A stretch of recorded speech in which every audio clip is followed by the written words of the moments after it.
Hi everyone, and welcome back to my video blog for Films About Painting, Spring 2020. And in today's video, I'm going to be discussing Matthew Collings' documentary on Goya and David, and I'm going to be answering the question of who is Matthew Collings, why should we believe his stories, what makes him credible, and why did Collings choose to discuss such a wide range of art history in his film that we watched this week?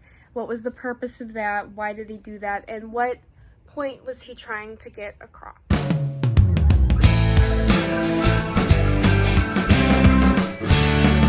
So first I will be answering who is Matthew Collings and why we should believe his stories. So according to Floor magazine, they had an interview with Matthew Collings conducted by Brooke Haley Hoffert, and from this interview, it was stated that Collings went to the Byam Shaw Art School for art culture, and he then worked for the BBC, and then later received an MA at Goldsmiths College for art culture.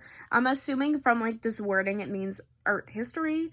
Same idea though. So, and Collins was also stated in that interview that after going to the Byam Shaw in about 1979, I stumbled into working in the office of an art magazine, processing the subscriptions.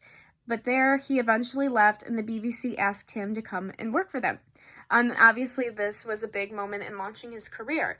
So, additionally, in the description for the Moderns podcast segment titled Tuesday Evenings, they had a podcast on Matthew Collings, and it stated that from this description of the podcast that as the editor of Art Scribe, a timely publication that regularly featured contributions by art and language, the creator, writer, and a host of a number of TV documentaries, including a 6-part series, This is Modern Art, which won many awards, including of BAFTA, and an author of books about contemporary art in London that combine informed description with seeing the black heart in everything. Collings has received notable recognition, including a special commendation from the Turner Prize Committee. His exposition, Matthew Collings and Emma Briggs, Suspicious Utopia, opens March 23rd at Fort Worth Contemporary Arts.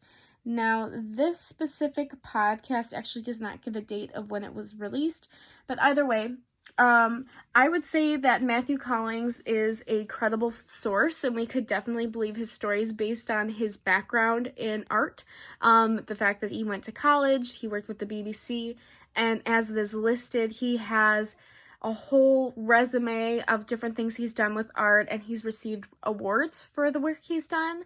Additionally, it looks like he is an active artist as well, given the end of that podcast description, that he is still working on different art. So this is someone that is active in the art community, and he definitely is someone that could be believed given all of his background knowledge. Now, for the second half of the question, I want to explore why Collings chose to talk about such a wide range of art history in his documentary, and also what was the point of doing that, and why did he want to do it?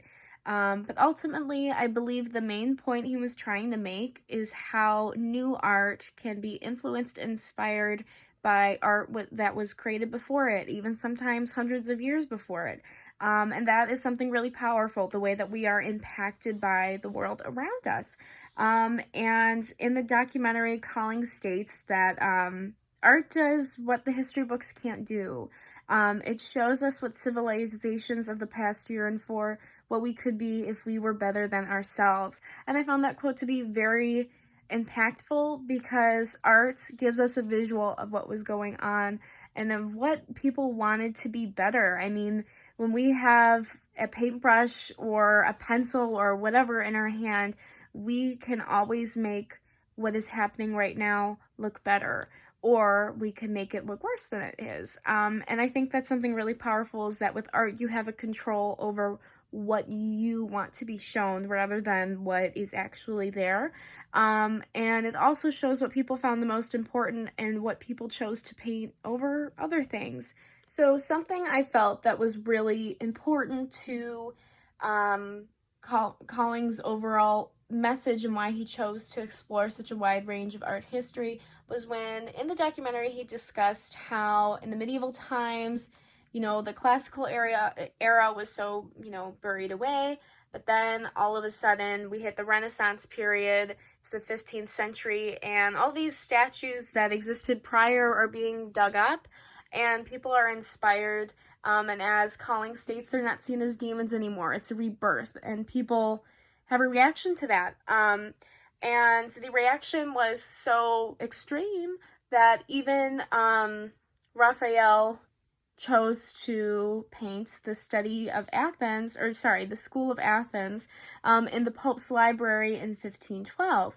And this is something that is very big because Christianity and philosophy don't necessarily go hand in hand, because philosophy is constantly questioning the meaning of life. What are we doing here? Where's Christianity? We already have those answers. Additionally, just to give a little bit more background on the School of Athens created by Raphael, from mymodernmet.com, there's an article titled "The Story Behind Raphael's Masterpiece, The School of Athens" by Jessica Stewart, and this is from 2018.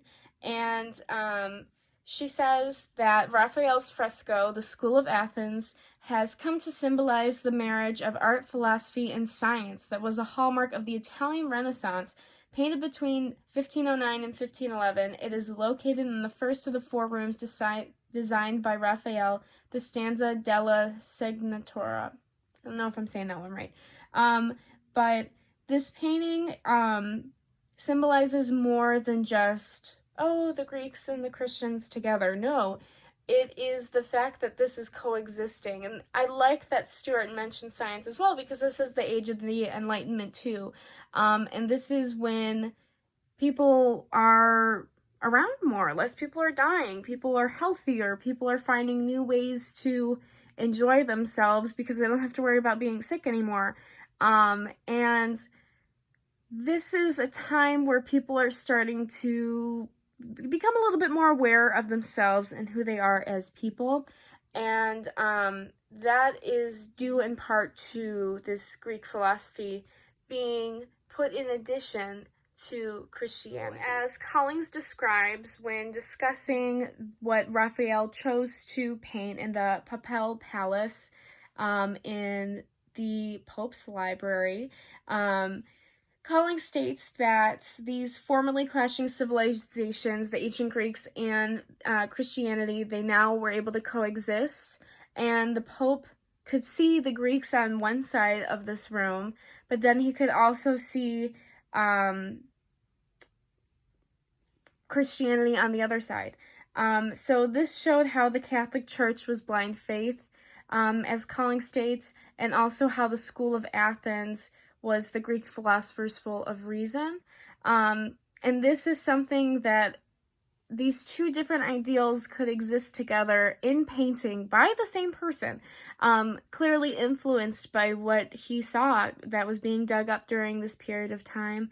And I think that is why Collings chose to discuss such a wide range of art history, because without history, we can't grow any further. If we have nothing to base ourselves off of, how do we know what direction to go?